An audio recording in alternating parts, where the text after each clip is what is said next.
Hello, psychology students. This is Mrs. Politsky, and I have your notes for Module 15, Adolescence. And the other day we began, and you probably are about a little ways into your first page. We're going to continue where we left off in class. So let's begin. Sexual orientation. This is the enduring sexual attraction towards people of other genders. Heterosexuality is that. If the sexual attraction is towards the same gender, then it is homosexuality.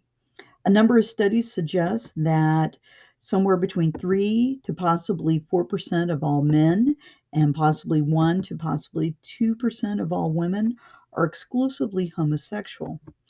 When we look at percentages, about 1% of the population is identified as being bisexual.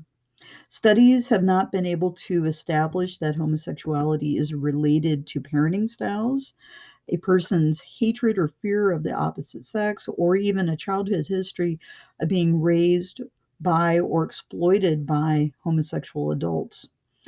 Sexual orientation, though, may be a result of some biological factors, and some studies suggest that there are some differences when we look at the brains, particularly the hypothalamus of heterosexuals compared to those of homosexual orientation.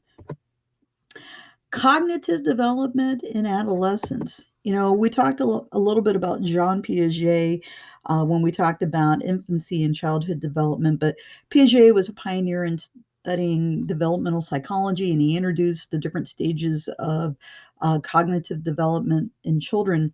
And when we talk about adolescence, we kind of have to start focusing in kind of on the last stage, and that is formal operations. So when we talk about reasoning, developed during the formal operational stage, when we develop adult thinking and reasoning, formal logic or abstract thinking or hypothetical reasoning are now possible.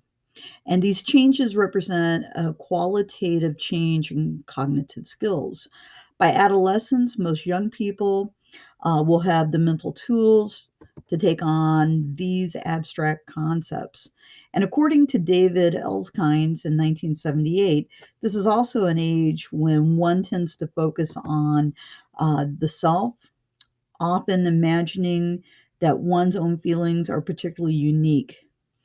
This focus on the self might make some adolescents prone to impulsive behavior or possibly risk taking. The adolescent brain, for the most part, is kind of in a developmental stage for kind of rewiring the frontal lobes. And this is largely responsible for long term planning and impulse control. What we now know is that uh, during adolescence, this is still kind of under construction, and for the most part, won't be fully mature until an individual is roughly in their mid 20s. Morality.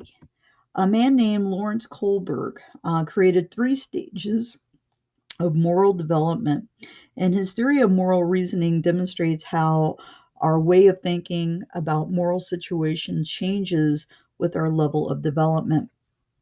So our levels are kind of progressing from kind of simple moral reasoning to more complex moral reasoning. So we're going to start with the simple, what is known as the pre-conventional moral reasoning.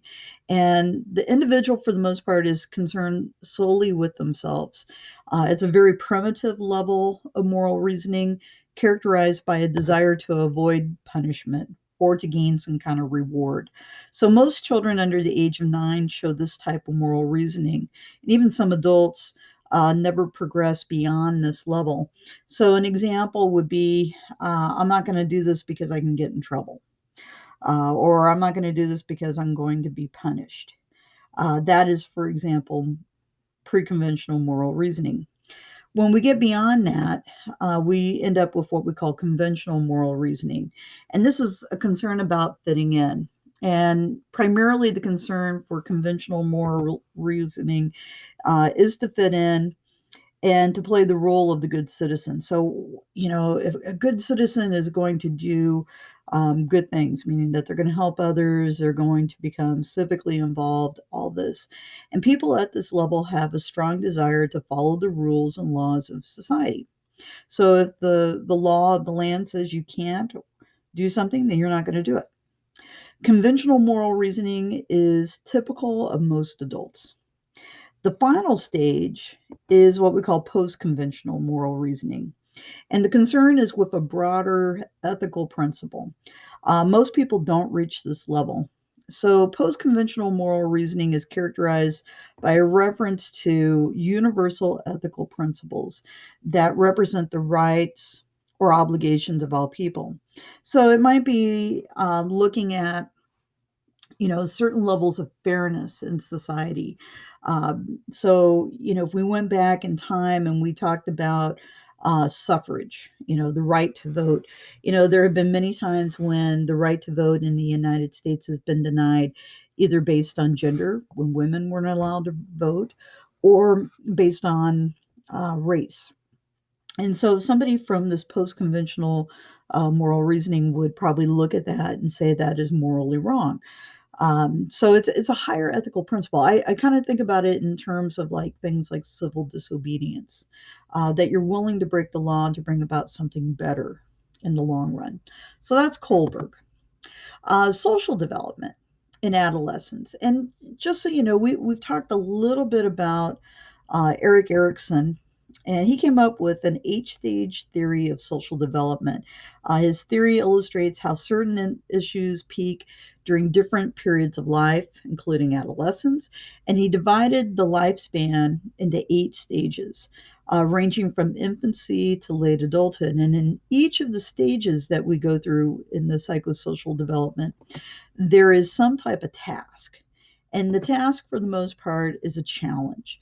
Um, and the way that the individual handles this task or challenge may lead to a more desirable or a less desirable outcome. So, for example, if you look at the chart here, in infancy, our big challenge or crisis is to trust or to mistrust. So, if a baby cries, it's hoped that maybe somebody will come to the care of the infant. But if no one comes, then the infant might develop a sense of mistrust.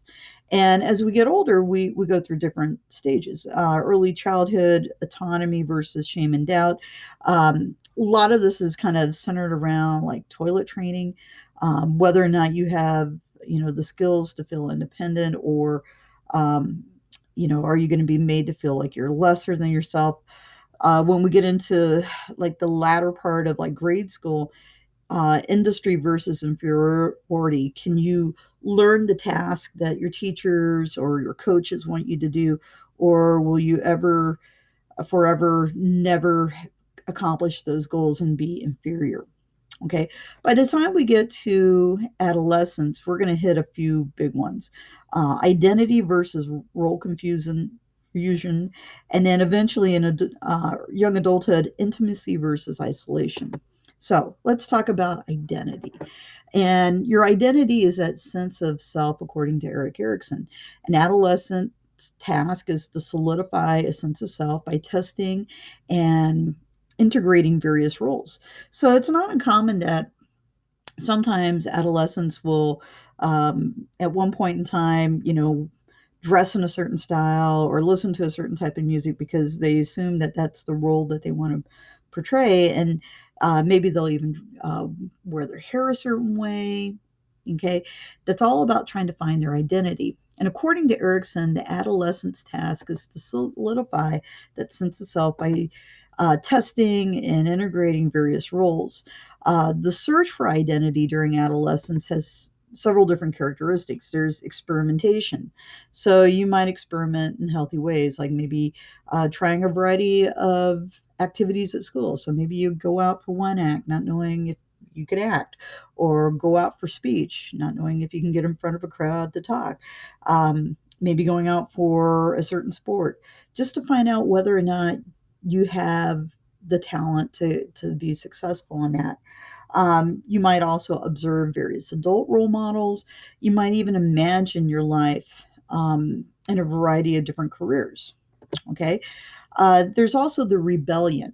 And this is the part that probably gets parents really upset. But um, healthy development includes building some independence. And that may mean pulling away from like your parents a little bit and kind of testing the waters. So most parents have an image of what their children should become, and most children maintain um, some kind of core value as their parents, but teens may test certain limits with their parents by adopting certain styles of fashion or maybe grooming a certain way, like growing your hair long, or maybe if you're a guy, growing some whiskers that maybe parents and a lot of other adults may not understand or even accept.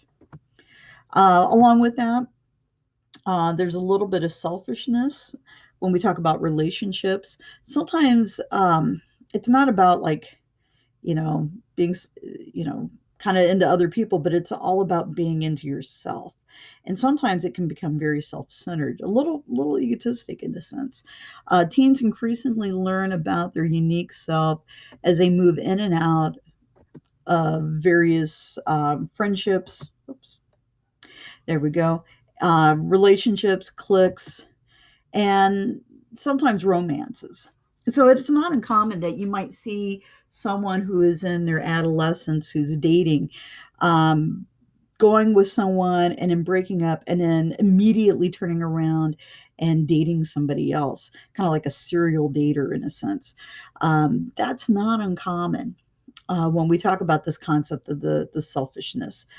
Teen friendships are typically genuine and important, but they also sometimes tend to be very temporary. So you might have some friends in high school, but as you transition into college and maybe adulthood, you might not take all those friendships with you. Some of those may kind of fade away, and new ones are going to blossom that might be actually stronger than the previous ones.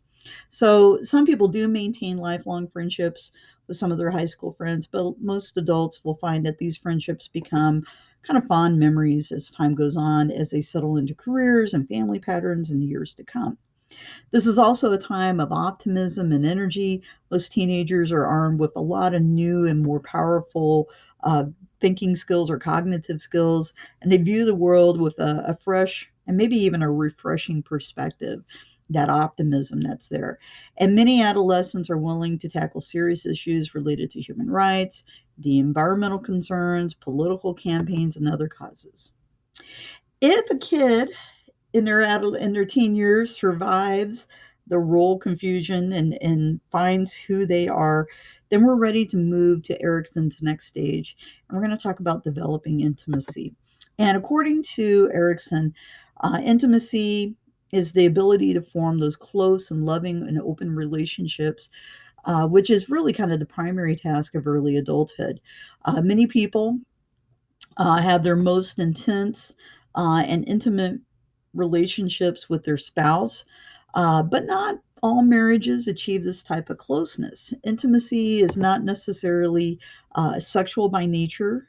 We have to kind of move beyond that. It's um, sometimes it is like how you can talk to other people and how you can share information, and sometimes it does occur outside of marriage with a close friend or even some family members. So, young adults facing this challenge of intimacy versus isolation, if you're a person who is very isolated, you cannot share yourself honestly and openly with others. And you might be still confused a little bit about your sense of self as a result of that. So, as we move on, usually during this stage, there's a certain amount of independence from your family. Children move from primary attachments of their parents to primary attachments of their peers. And you can observe this really in any setting where there's young people. It might be a mall, it might be at a school, it might be at a sporting event. But a lot of times, you'll see parents interacting with their smaller children, and then parents, for the most part, watch from a distance their interactions with their teenagers. As children become adolescents, arguments with parents do tend to become a little bit more frequent and a little more intense. It's not necessarily the end of the world by any means, but most of the time, parents and teens do get along quite well. And with about 97% of American teens, when they were surveyed, they reported that they get along fairly well or very well with their parents. And more than half of all middle class teenagers in the world, um, or at least in this worldwide survey, say that their family relationships are some of the most important guiding principles in their life. Thank you very much.